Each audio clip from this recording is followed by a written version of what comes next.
Hello guys, welcome to Infinity Study first step of success. स्वागत है आप सभी का India's online education Infinity Study पे।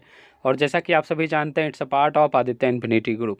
तो कल मैंने आपको जो है बोले थे आपको कितना 15th क्वेश्चन कराऊंगा, लेकिन जो है किसी कारण बस मैं आपको सिर्फ 10 क्वेश्चन ही करवा पाया था। तो आज मैं आपको जो है उसको कंप्लीट करने वाला हूँ, ठीक है। और उसके साथ ही साथ जो है मैंने आपको बताया था कि इस चैप्टर को हम लोग 2 दिन में कंप्लीट करने वाले हैं, 2 पार्ट में। तो एक पार्ट तो मैं आपको कल करवा चुका हूँ, और आज आपका जो है ये कौन सा एसिड बेस एंड सॉल्ट, यानी कि अम्ल, क्षार और लवण, ठीक है। तो ये वाले चैप्टर का आज हम लोग पार्ट 2 करने वाले हैं, और इसको जो है मैं आपको यहाँ पे इस चैप्टर को पूरा जो है आज कंप्लीट कर दूंगा। इसका हम लोग क्या कर रहे हैं, इसका जो है हम लोग क्या कर रहे हैं, ऑब्जेक्टिव कर रहे हैं, ठीक है। इस सारा चीज़ का जो हम लोग क्या कर रहे हैं, ऑब्जेक्टिव पार्ट कर रहे हैं, ठीक है। इसका क्या कर रहे हैं हम लोग, इसका जो है हम लोग ऑब्जेक्टिव कर रहे हैं, ठीक है। ओके, तो उम्मीद है कि आप लोग जो है सेशन को एंजॉय कर रहे होंगे, और इसको जो है डेली देख रहे होंगे, और अपने लाइफ के अंदर भी जो है इम्प्रूव लाने का कोशिश कर रहे होंगे, जिससे कि आपको जो है एग्ज़ाम में अच्छे मार्क्स के साथ साथ जो है आपको अपना डेली लाइफ में भी इम्प्रूवमेंट देखने को मिलेगा। ओके, चलिए, तो हम लोग जो है क्या देखने वाले हैं, ऑब्जेक्टिव। चलिए हम लोग जो है PDF पे चलते हैं। ओके,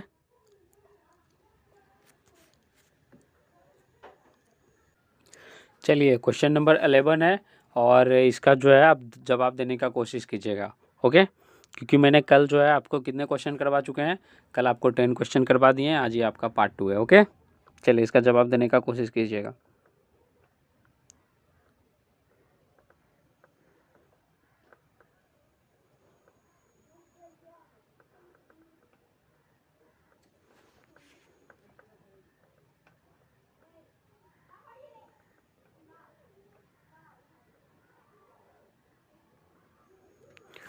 चलिए बताइए, सामान्य लवण होता क्या है। सबसे पहले आपको ये जानना होगा।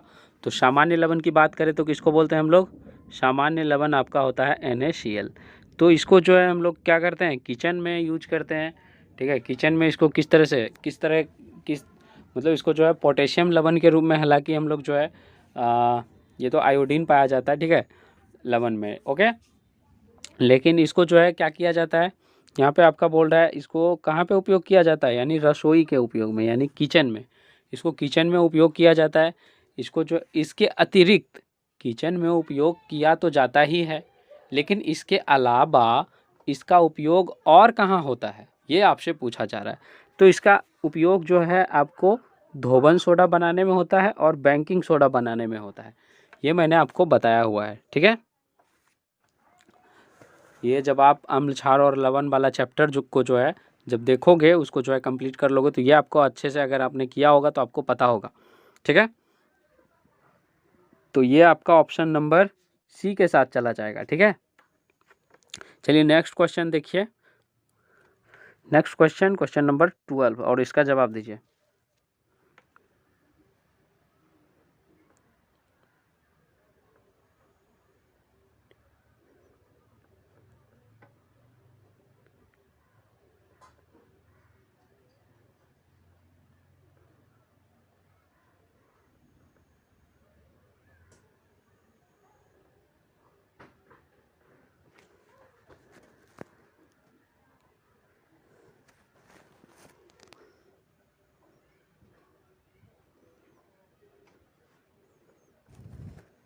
चलिए इसका रिप्लाई दीजिए।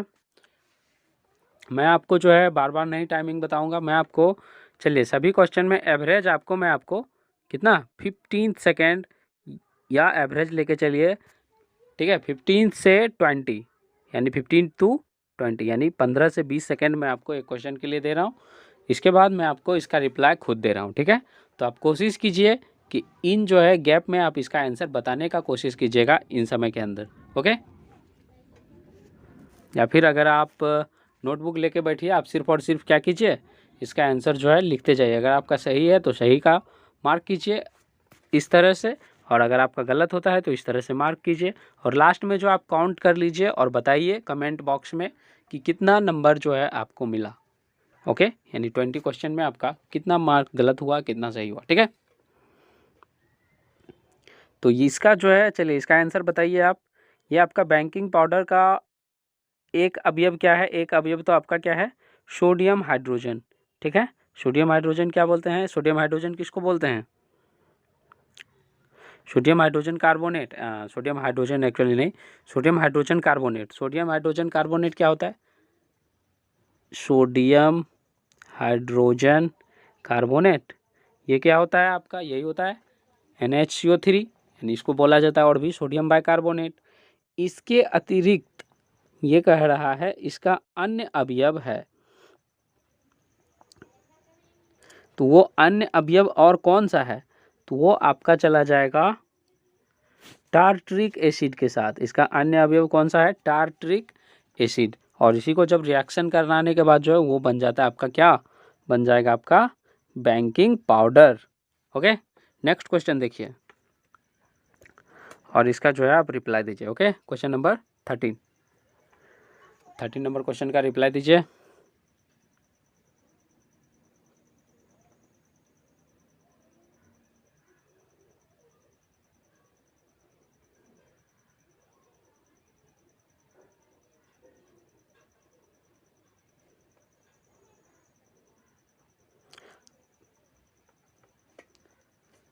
चलिए बताइए यहाँ पे।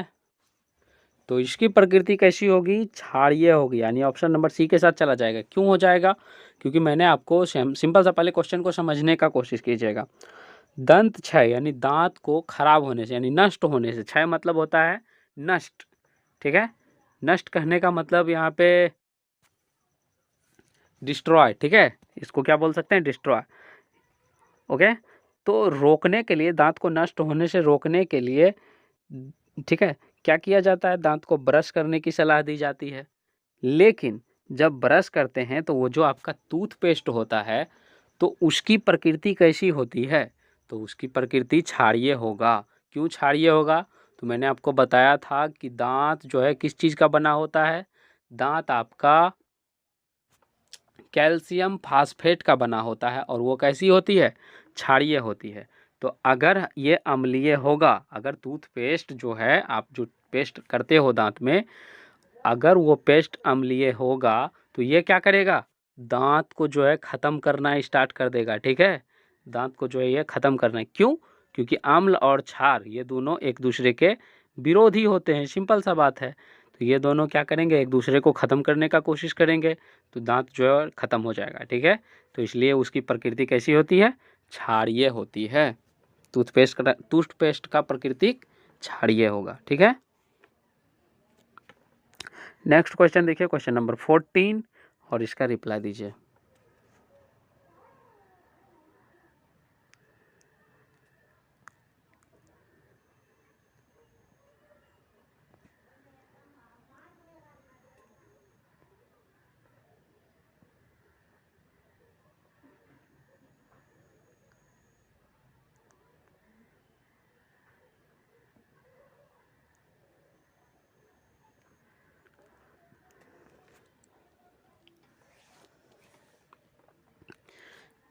चलिए, तो यहाँ पे जो है इसका आंसर देने का कोशिश कीजिएगा। तो इसका जो है मैं आपको सबसे पहले समझा देता हूँ थोड़ा सा। पीएच मान मैंने आपको सबसे पहले, जो आप 7 को जो है इसको पकड़ के रखिए। ये क्या होते हैं? ये न्यूट्रल होते हैं, उदासीन होते हैं, ठीक है। हिंदी में उदासीन, इंग्लिश में न्यूट्रल, ठीक। अगर आप इधर बढ़ोगे, ठीक है, यानी 8, 9 डॉट डॉट डॉट आगे बढ़ोगे, ठीक है, कितना तक? 14 तक। कितना तक? 14 तक, यानी 14 तक। अगर आप इधर बढ़ोगे तो ये क्या होगा? क्षारीय प्रकृति, इसकी क्षारीय प्रकृति बढ़ेगी। इधर बढ़ोगे तो क्षारीय प्रकृति बढ़ेगी। और अगर आपने इधर बढ़ा, यानी कि इधर इधर 6, 5, 4, इसी तरह से कहाँ तक? 1 तक, ठीक है। यानी अगर आपने इसी तरह से 1 तक बढ़ा तो क्या होगा? इधर इधर क्षारीय प्रकृति बढ़ा, और इधर बढ़ोगे तो अम्लीय प्रकृति बढ़ेगा, अम्लीय प्रकृति बढ़ेगा, अम्लीय प्रकृति बढ़ेगा। और अब एक चीज़ इसी में समझिए ध्यान से, थोड़ा बहुत आदमी को कन्फ्यूजन होता है। इधर मैंने कहा क्या 7 से कम होगा तो क्या बढ़ेगा, अम्लीय प्रकृति बढ़ेगा। ये चलिए बढ़ा रहा हूँ मैं, अम्लीय प्रकृति बढ़ रहा है। लेकिन जब आप जान रहे हैं कि अम्लीय प्रकृति बढ़ेगा तो क्षारीय प्रकृति इधर क्या होगा, यानी क्षारीय प्रकृति यानी बेसिक प्रकृति, बेसिक नेचर, ये क्या होगा, घटेगा। बेसिक नेचर घटेगा, घटेगा कि नहीं। और अगर आपने इधर बढ़ा, जैसे कि आपने इधर बढ़ा, तो जब आप लेफ्ट से राइट की ओर बढ़ रहे हो, लेफ्ट से राइट की ओर बढ़ रहे हो, तो ये क्या हो रहा है, क्षारकीय प्रकृति बढ़ रही है, यानी बेसिक नेचर बढ़ रहा है। और एसिडिक नेचर यानी अम्लीय प्रकृति घटेगी, यानी अम्लीय प्रकृति क्या होगा, यहाँ पे अम्लीय प्रकृति घटेगा। ठीक है, इतना बात आपको समझ में आ गया तब ये क्वेश्चन समझ में आ जाएगा, अदरवाइज नो प्रॉब्लम, आप जो है इसको रट्टा मार लो। ठीक है, जैसा कि तुम लोग बोलते हो वीवीआई क्वेश्चन, वीवीआई क्वेश्चन। ठीक है, तो वीवीआई क्वेश्चन जो होता कुछ नहीं है, अगर आपको कंसेप्ट समझ में आ गया तो आप एक क्वेश्चन से बहुत सारा क्वेश्चन बना सकते हो। ठीक है, अगर आपको कंसेप्ट क्लियर नहीं है तब तो फिर आप जो है कितना भी क्वेश्चन पढ़ लो, लेकिन आपको एक क्वेश्चन भी सही से नहीं आ पाएगा।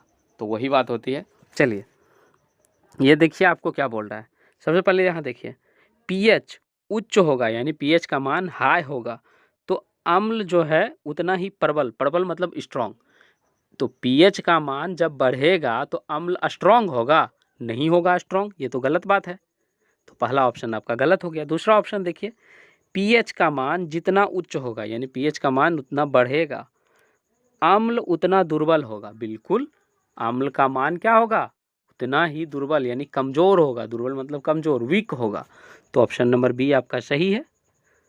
फिर उसी तरह से क्या पूछ रहा है इसमें, पीएच जितना कम होगा क्षारक उतना ही प्रबल होगा। तो नहीं, क्षारक स्ट्रॉन्ग होने के लिए, यानी बेसिक नेचर स्ट्रॉन्ग होने के लिए पीएच का मान 7 से ज़्यादा होना चाहिए, कम होगा तो घट जाएगा। तो ये आपका गलत हो जाएगा। उसी तरह से नेक्स्ट देखिए क्वेश्चन नंबर ऑप्शन नंबर 4 देखिए, पीएच जितना कम होगा क्षारक उतना ही दुर्बल होगा। ये सही है, पीएच का मान कम हो रहा है। देखिए यहाँ पीएच का मान कम हो रहा है, पीएच का मान इधर कम हो रहा है, कम हो रहा है ना, तो क्षारक का मान क्या हो रहा है, घट रहा है कि नहीं। तो पीएच का मान दुर्बल मतलब कम हो रहा है। ठीक है, दुर्बल मतलब कम और प्रबल मतलब अधिक। ठीक है, यानी स्ट्रॉन्ग। ओके, चलिए नेक्स्ट क्वेश्चन देखिए। नेक्स्ट क्वेश्चन यहाँ पे आपका बनता है क्वेश्चन नंबर 15।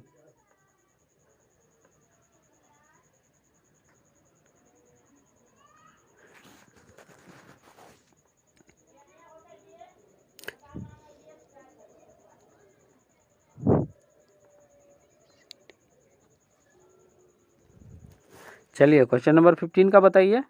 तो सिंपल सा बात है, देखिए जब आप, ये क्या पूछ रहा है, आप जो इसमें दिमाग लगा सकते हो थोड़ा सा। ठीक है, ज़्यादा मतलब ज़्यादा दिमाग तो नहीं लगा सकते, लेकिन थोड़ा सा दिमाग लगा सकते हो आप। ओके, तो सबसे पहले देखिए यहाँ पे क्या बोल रहा है, पाचन के दौरान। तो सिंपल सा बात है, किसी चीज़ को पचाने के लिए आपको इतना तो पता है कि क्या होता है स्टमक में, यानी आपका जो स्टमक होता है, अमाशय होता है, उसमें क्या होता है, उसमें आपका HCl पाया जाता है। और HCl का मान कितना होता है, 7 से कम, यानी लेस देन 7, 7 से कम होता है HCl का मान। ठीक है, तो यहाँ पे क्या हो जाएगा आपका, सिंपल सा ऑप्शन है आपका कि पाचन के दौरान जो जठर रस, जठर रस कहने का मतलब यहाँ पे क्या होता है, ये आपका इंग्लिश में इसकी बात करें तो ये जो है आपका पेनक्रियाज से, जो है ना, पेनक्रियाज से एक आपका एंजाइम निकलता है, उसी को जठर रस बोला जाता है। तो उसका मान क्या हो जाएगा, 7 से कम होगा, यानी ऑप्शन नंबर ए के साथ। नेक्स्ट क्वेश्चन देखिए, ये आपका रट्टा मारने वाला क्वेश्चन, हालांकि पॉइंट अगर दिया हुआ रहता सिंपल सा इतना इतना तो रट्टा मारने वाला क्वेश्चन था, अदरवाइज यहाँ पे 7 से कम है तो इसमें थोड़ा सा दिमाग लगाने का ज़रूरत था। नेक्स्ट देखिए, क्वेश्चन नंबर 16 और इसका आंसर दीजिए।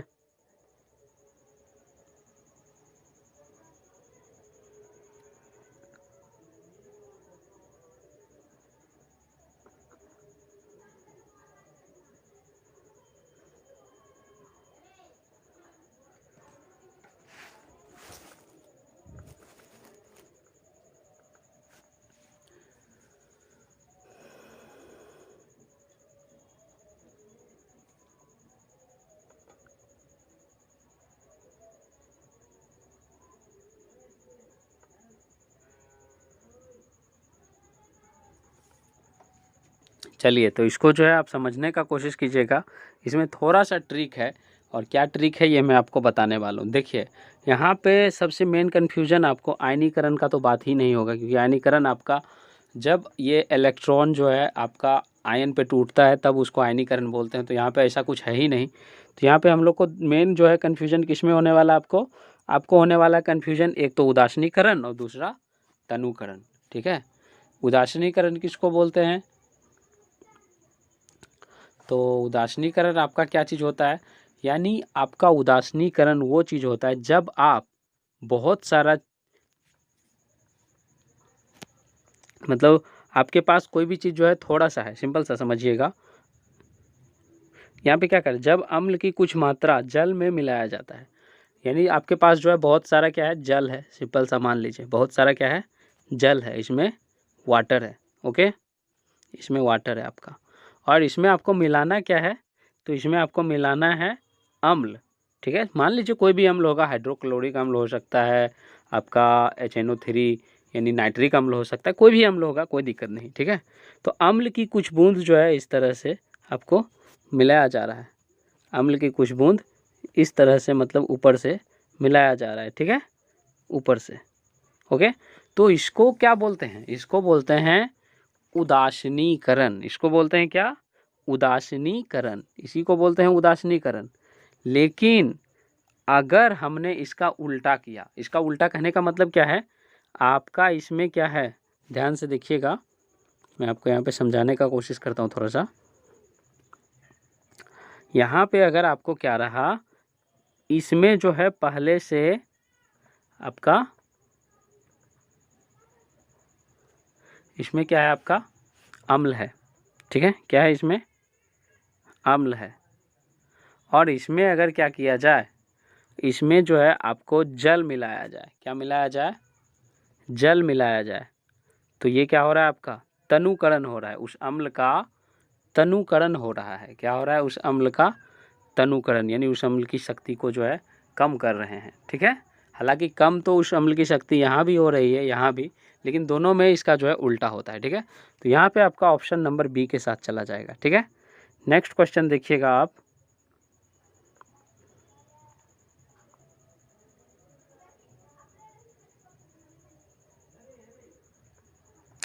यहाँ पे मैंने क्या कर दिया, यहाँ पे थोड़ा सा आपको जस्ट ए मिनट, यहाँ पे मैंने आपको थोड़ा सा क्या कर दिया, उल्टा बता दिया। ठीक है, तो ये जो है आपका क्या हो जाएगा,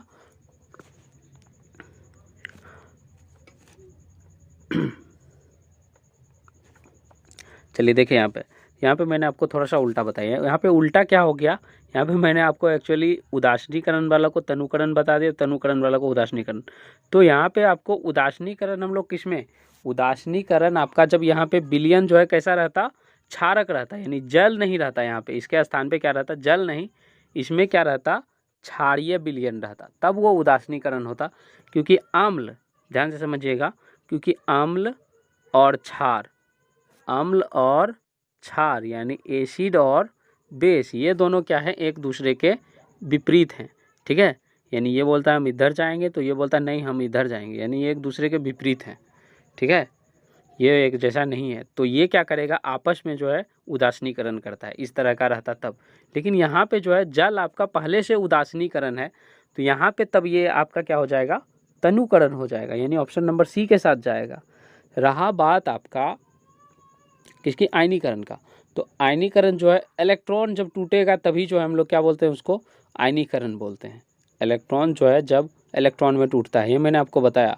ठीक है, तो इलेक्ट्रॉन यहाँ पे अगर ध्यान दीजिएगा, अगर यहाँ पे सिर्फ अम्ल दिया हुआ है, तो अम्ल अगर HCl रहेगा तो ये आपस में क्या हो जाएगा, टूट जाएगा और ये बना लेगा किस तरह से, H+ आयन बना लेगा और Cl जो है माइनस आयन बना लेगा। ठीक है, तो इस तरह का अगर आयन बना लिया तो इसी को तो बोलते हैं आयनीकरण। तो अगर इस तरह का रहता है तब जाके, मैंने आपको जो है नीचे वाला जो है ऑप्शन मैंने देखा ही नहीं था, तो इसलिए मैंने किसी एक को टिक करना चाहा। ठीक है, ध्यान नहीं दिया मैंने एक्चुअली। ओके, तो यहाँ पे जो आपका कौन कौन सा आयनीकरण भी आपका जो है ठीक है, और उसके अतिरिक्त जो है यहाँ पे तनुकरण भी ठीक है, यानी आपका 1 और C। तो यहाँ पे 1 और C यानी 1 और 3 आपका किस में है, 1 और 3 आपका ऑप्शन नंबर बी के साथ। ठीक है, 1 और 3 आपका ऑप्शन नंबर बी के साथ है, क्योंकि देखिए उदासीनीकरण में ही आपका क्या होता है, लवण का निर्माण होता है। तो ये तो आपका यानी 2 और 4 आपका गलत है, 1 और 3 आपका सही है। ओके, तो कभी कभी जो है थोड़ा सा हो जाता है, कोई दिक्कत नहीं, लेकिन मैंने आपको जैसा कि प्रॉमिस किया है कि यहाँ पे गलत कंसेप्ट बिल्कुल नहीं दिया जाएगा, तो गलत कंसेप्ट आपको नहीं दिया जाएगा, इसके लिए आप निश्चित रहें। ओके, नेक्स्ट क्वेश्चन देखिए और इसका जो आंसर दीजिए।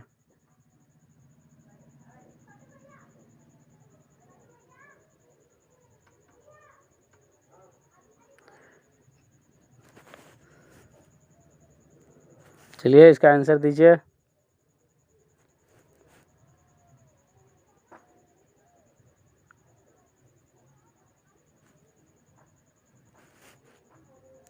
तो ये जो है ये आपका रट्टा मारने वाला क्वेश्चन है, इसमें आपको जो है कुछ समझने का ज़रूरत नहीं है, ये आप याद रखिए, ऐसे ही ऑप्शन नंबर C के साथ चला जाएगा। ठीक है, क्योंकि आपको दृष्टि दोष युक्त जो होता है विद्यार्थी, तो उसके लिए जो है अम्ल क्षारक सूचक के रूप में हम लोग किसका प्रयोग करते हैं, ये वेनिला। ठीक है, और वेनिला का ही प्रयोग करते हैं, वेनिला शब्द का, जिसको क्या बोलते हैं, एसेंस, एनसेंस बोलते हैं जिसको, तो उसी का हम लोग प्रयोग करते हैं। ठीक है, तो ये बात आपको ध्यान रखना है। ओके, इसमें कुछ समझाने का ज़रूरत नहीं है। नेक्स्ट देखिए आप, क्वेश्चन नंबर 18।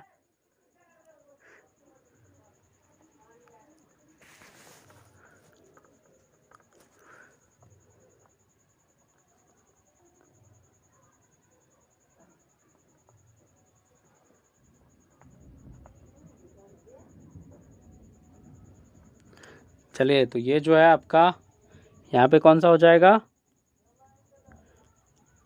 क्वेश्चन नंबर 18 आपका ऑप्शन नंबर डी के साथ चला जाएगा। ठीक है, ऑप्शन नंबर डी के साथ। ओके,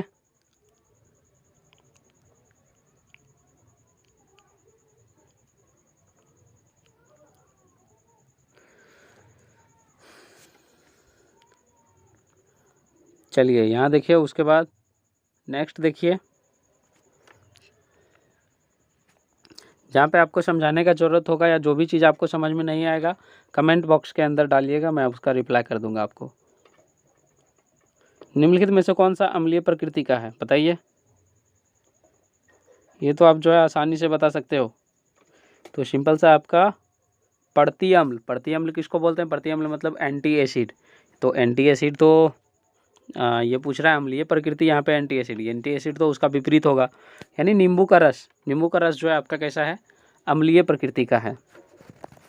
ओके, ये जो है आपका मैंने बताया था अम्ल को परखने का सिंपल सा उपाय। तो अम्ल क्या होता है, स्वाद में खट्टा होता है, और नींबू का रस भी आपको स्वाद में खट्टा होता है, तो सिंपल सा बात है, ये अम्लीय प्रकृति का होगा। तो ये जो है आपका ऑप्शन नंबर ए के साथ चला जाएगा। ठीक है, नेक्स्ट क्वेश्चन देखिए,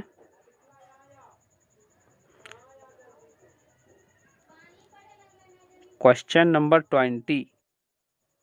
और ये जो है थोड़ा सा आपका बहुत बड़ा क्वेश्चन है यहाँ पे, तो इसको पढ़ने के लिए कोई दिक्कत नहीं, टाइम ले लीजिए और इसका रिप्लाई देने का कोशिश कीजिए।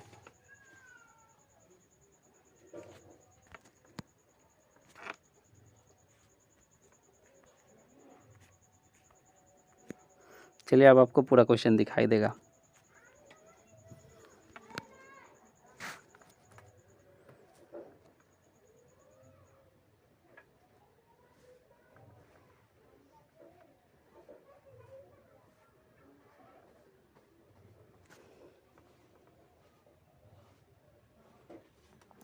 चलिए पढ़ लिए हैं क्वेश्चन। चलिए अब मैं आपको थोड़ा सा इसको फिगर देख लिए हैं आप सारा का सारा। अब चलिए मैं आपको क्वेश्चन सिर्फ और सिर्फ क्या करता हूँ, क्वेश्चन को जूम करता हूँ, ठीक है, ताकि आप जो है इसको समझ पाइएगा। यहाँ देखिए यह क्या कर रहा है, ये आपसे बोल रहा है, जस्ट मिनट थोड़ा सा, ये आपसे बोल रहा है विद्युत अपघटन द्वारा चालकता के प्रदर्शन के प्रयास के लिए निम्नलिखित उपकरण चित्र में लगाया गया, यानी वो जो आपको फिगर दिखाया गया है, तो उसी से आपसे जो है पूछ रहा है कि निम्नलिखित में से कौन सा कथन सत्य है, यानी इसमें से जो कौन सा कथन सत्य है। तो इसको जो है ध्यान से देखिए।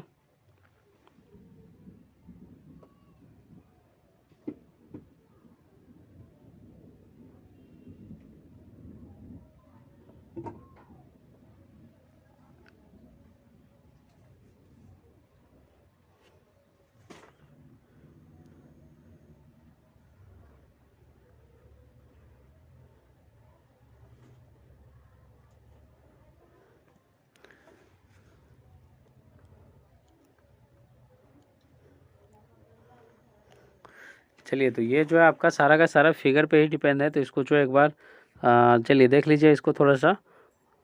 तो ये जो है सारा का सारा परिपथ पूर्ण है, ठीक है, कोई दिक्कत नहीं है, पूरा जो है पूरा सेम टू सेम किया हुआ है। तो यहाँ पे आपका ऑप्शन नंबर किसके साथ चला जाएगा,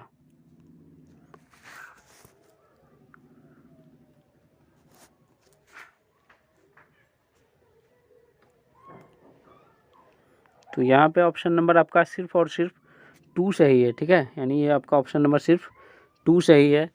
तो ये आपका ऑप्शन नंबर सिर्फ और सिर्फ 2 सही है, और आपका 2 जो है सिर्फ और सिर्फ यहाँ पे ऑप्शन नंबर सी में है, ठीक है। तो ये आपका ऑप्शन नंबर सी जो है यही आंसर हो जाएगा। ओके, केवल 2। नेक्स्ट क्वेश्चन देखिए,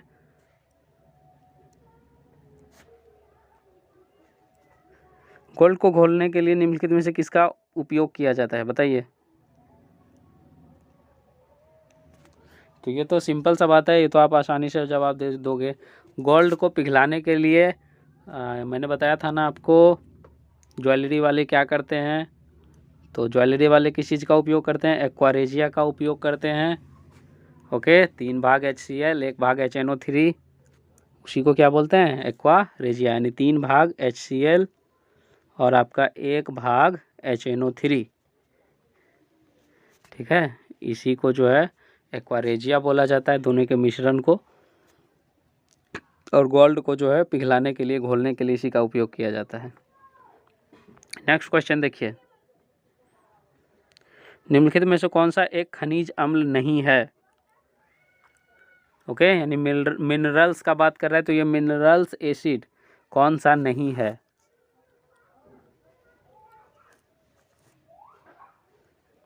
तो सिट्रिक अम्ल जो है ये आपका कहाँ पाया जाता है, नींबू में पाया जाता है।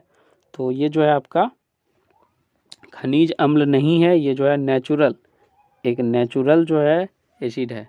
ओके, प्राकृतिक अम्ल है ये। निम्नलिखित में से कौन सा एक क्षारक नहीं है, इसमें से कौन सा जो है बेस नहीं है।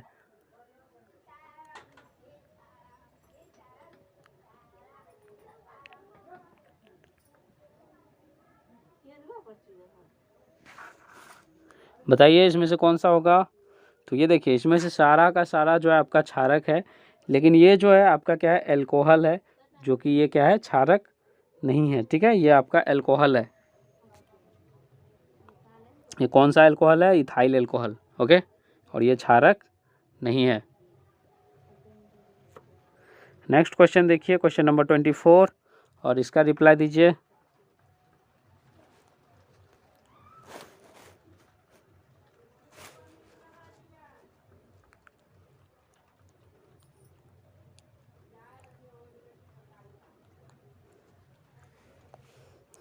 तो इसमें से जो है सारा का सारा जो है, ठीक है, क्योंकि धातु कार्बोनेट अम्ल के साथ अभिक्रिया करके लवण तथा जल कार्बन डाइऑक्साइड देता है, ये भी सही है आपका। कुछ धातु जो है अम्ल से क्रिया करके लवण तथा हाइड्रोजन देते हैं, ये भी सही है। लेकिन ये क्या कह रहा है, प्रत्येक धातु, यानी प्रत्येक धातु क्या बोल रहा है, ये ऑक्साइड जल में अभिक्रिया करके लवण तथा अम्ल देता है, तो ये जो है गलत है। सभी धातु जो है ऐसा नहीं होता है। कुछ धातु ऐसा होते हैं लेकिन सभी धातु ऐसा नहीं होता। यही आपका आंसर है, ऑप्शन नंबर बी के साथ चला जाएगा।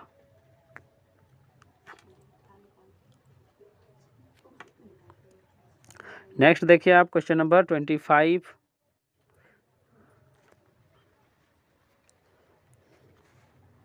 सबसे पहले जो है क्वेश्चन देख लीजिए, उसके बाद जो है आप मैच करने का कोशिश कीजिएगा। ये मैचिंग है आपका, ठीक है, तो इसको जो है आराम से मैच कर लीजिएगा। यहाँ पे चलिए मैं आपको देख लेता हूँ और आपको ऑप्शन बता देता हूँ। जब आपको इसका जो है PDF मिलेगा तो वहाँ पे जो है आप इसका मैच कर लीजिएगा। ओके,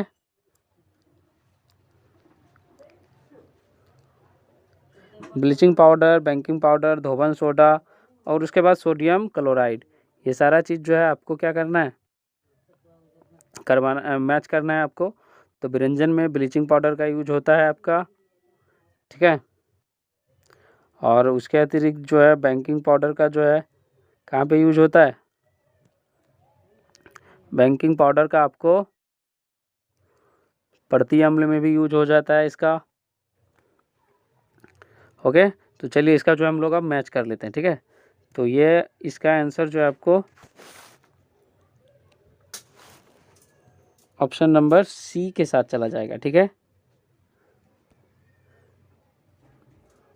ऑप्शन नंबर सी के साथ, ठीक है।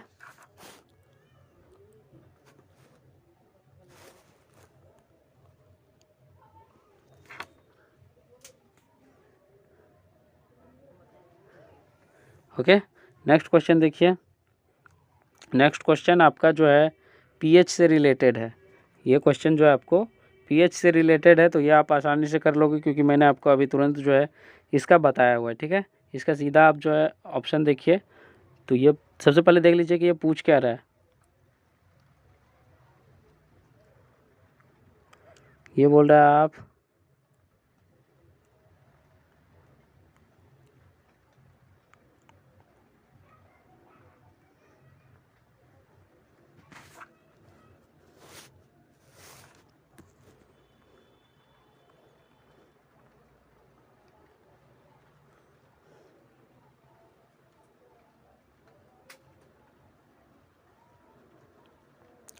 तो इसकी प्रकृति जो है क्या हो जाएगा, थोड़ा सा जो है अम्लीय हो जाएगा और ये आपका कहाँ चला जाएगा, ऑप्शन नंबर ये सी के साथ चला जाएगा, ठीक है। ऑप्शन नंबर सी आपका क्या है, पीला रंग, ठीक है, यानी येलो के साथ। ओके, यानी इसकी प्रकृति जो है थोड़ा सा अम्लीय हो जाएगा। तो ये आपका ऑप्शन नंबर सी के साथ। बाकी आपको जो है इसका PDF जो है मिल जाएगा, तो आप वहाँ से भी इसको देख सकते हो। जो क्वेश्चन समझाने का रहेगा उसको मैं यहाँ पे समझा दूंगा। बाकी बात जो है इसका जो है आप कुछ नहीं, इसका जो है आप आसानी से pH मान जो है आप देख सकते हो, किधर बढ़ रहा है किधर घट रहा है, उसी पे आधारित क्वेश्चन है। मैंने आपको यहाँ पे बताया हुआ है। बार बार जो है एक ही चीज़ को बताने का कोई मतलब नहीं बनता है।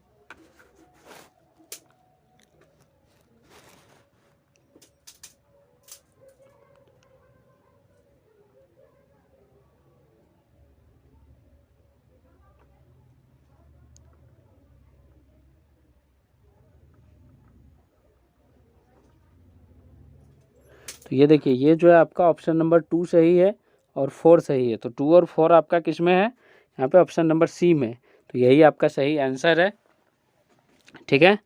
तो यह क्या हो जाएगा, बिलियन में क्या होता है, यानी सॉल्यूशन में ये क्या होगा, आयनित हो जाता है। यानी HCl जो है गैसीय अवस्था में इसका जो है अलग नेचर हो जाता है, और जब आप इसको जो है सॉल्यूशन के मतलब सॉल्यूशन में रखोगे यानी बिलियन के रूप में रखोगे, तो ये जो है आयन के अवस्था में मतलब आयनित भी हो सकता है, ठीक है। जब इसको जो है जल में भी मिलाया था उस समय तो मैंने आयनित हुआ था। ओके, तो ये उसी के लिए पूछ रहा है कि कौन सा कथन सत्य है कौन सा असत्य है। तो ये दोनों आपका सत्य है, ठीक है, बाकी ये दोनों आपका असत्य है। तो ये आपका ऑप्शन नंबर सी के साथ चला जाएगा। चलिए नेक्स्ट क्वेश्चन देखिए, क्वेश्चन नंबर 28।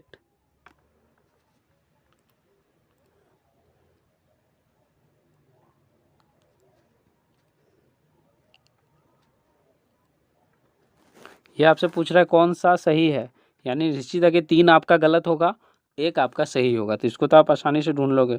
ये क्या कर रहा है, अम्ल के लिए निम्नलिखित अम्ल। तो सबसे पहले देखिए यहाँ पे कड़वा का आ गया बात, तो कड़वा अम्ल होता नहीं है, ठीक है। अम्ल कैसा होता है आपका, खट्टा होता है। खट्टा, लाल लिटमस को नीला, तो अम्ल क्या करता है, लाल लिटमस को नीला नहीं करता है, ये नीले लिटमस को लाल कर देता है। तो ये भी आपका गलत है। खट्टा नीले लिटमस को लाल, यानी ये आपका सही है, ठीक है। अम्ल का स्वाद खट्टा होता है और ये नीले लिटमस को लाल कर देता है। अम्ल के लिए ये बात ध्यान में रखिएगा। नेक्स्ट क्वेश्चन देखिए आप, क्वेश्चन नंबर 29।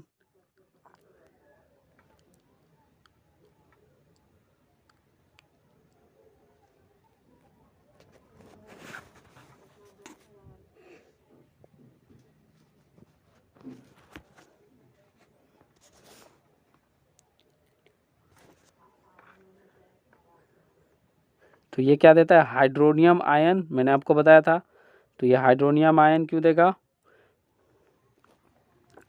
ये देखिए जब ये इसको क्या किया जाता है, जल के साथ जो है जब आप मिलाएंगे तो ये क्या देगा, हाइड्रोनियम आयन और क्लोरीन आयन, ये देगा आपका ऑप्शन नंबर ए। इसके बारे में मैंने डिस्कस किया हुआ है। तो आप जो है अगर आपको डिटेल में जानना है तो आप जो है क्लास जो है पहले का देख लीजिएगा, अम्ल, क्षार और लवण, तो वहाँ से आपको पता लग जाएगा।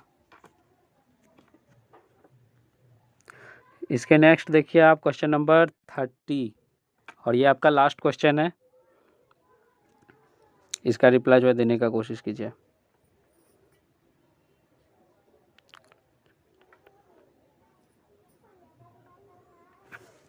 इसमें से आपको चुनना है कि कौन सा सही है।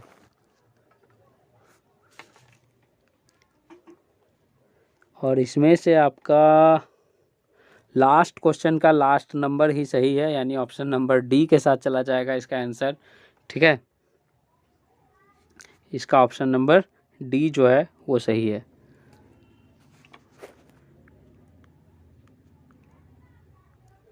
ओके, तो ये जो था आपका जो है एसिड, बेस और सॉल्ट को लेके जो है जितना ऑब्जेक्टिव क्वेश्चन था तो इसको मैंने डिस्कस कर दिया, ठीक है।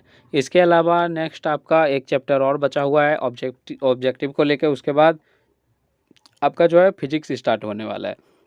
एक चैप्टर आपका कौन बचा हुआ है, तो रिएक्शन वाला चैप्टर जो है चैप्टर नंबर फर्स्ट में आपका क्या है, रासायनिक अभिक्रिया एवं समीकरण। तो उसको जो है आप लोग थोड़ा सा पढ़ के आइएगा, ताकि जो है आप लोग ऑब्जेक्टिव का जो है सही से आंसर कर पाइएगा। ओके, इसके अलावा बात करें तो आप लोग जो है रेगुलर देख रहे होंगे क्लास को और शेयर भी कर रहे होंगे एक दूसरे के साथ। तो चलिए मिलते हैं आपको नेक्स्ट क्लास में, तब तक के लिए bye bye and have a nice day. अगर आप चाहते हैं कि क्लास का नोटिफिकेशन आप तक रोज पहुंचे तो आप YouTube ओपन कीजिए, इसके बाद सर्च कीजिए इन्फिनिटी स्टडी।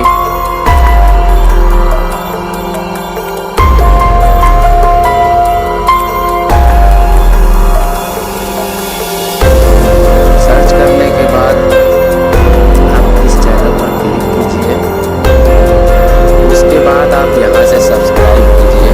सब्सक्राइब करने के बाद आपको बेल आइकॉन दिख रहा होगा, उस पर क्लिक कीजिए। उस पर क्लिक करने के बाद आप ऑल पर क्लिक कीजिए। इस तरह से आप सब्सक्राइब कर सकते हैं। अब आपको क्लास नोटिफिकेशन डेली पहुँच जाएगी। इसके बाद अगर आप 10th का स्टूडेंट हैं तो यहाँ पे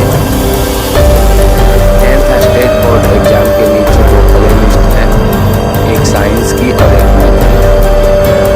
तो 10 बजे आपका साइंस का क्लास होता है और 11 बजे मैथ की क्लास होती है।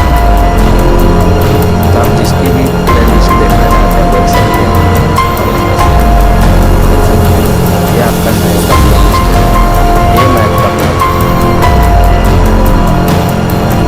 और अगर आप 12th का स्टूडेंट हैं तो आप जो है 12th वाले सेक्शन में जाइए, यहाँ पे भी 2 क्लास आपका चल रहा है। एक आपका मैथ का है 8 बजे से, दूसरा आपका है केमिस्ट्री का, ये आपका 9 बजे से। तो इस तरह से आप अपना क्लास जो है आसानी से कर